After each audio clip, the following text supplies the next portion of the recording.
The Forgotten Sanctum, Part 21. The chamber was silent, too silent. The air seemed to stretch thin, as though the sanctum itself was holding its breath, deciding whether those who remained were worthy of survival. They had confessed, they had bled, they had spoken their truths into the black stone that pulsed faintly like a living heart. But the silence was heavier than any words. Then the sanctum stirred. Shadows rippled across the walls like veins coursing with dark fire, and the altar at the center of the room fractured with a sound like a cracking tomb. From its depths rose a figure, not flesh, not bone, but something sculpted from the anguish of centuries. Its form shifted constantly. At one moment a weeping priest, the next a screaming penitent, then a figure cloaked in chains. Its voice carried no sound yet filled every skull, like thought invading thought. You have bared yourselves, and still you breathe. But survival here is not given. It is earned. The survivors trembled. Hadn't they given enough?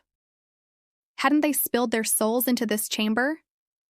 Yet the figure's shifting gaze fell upon them, cold and merciless, and each felt stripped bare again, as though every secret they still clung to, those they dared not voice, were being pried from them by invisible claws. One fell to his knees, sobbing. Another tried to run toward the cracked doorway they thought was freedom, only for the shadows to lash out and drag him back, screaming. There was no escape. Not yet. The figure pointed toward the altar, where now a black flame danced. It demanded a final offering, not of flesh, not of blood, but of the self.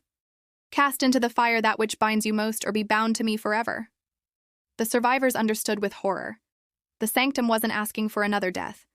It was asking for them to burn the one thing they valued most, the memory, the love, the obsession that had driven them through life. To surrender it was to live hollowed, emptied.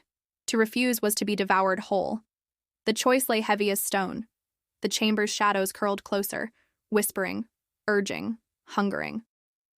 The survivors realized they were not only fighting for their lives anymore. They were fighting for their very identities, for the essence of who they were. And one by one, trembling hands reached toward the flame.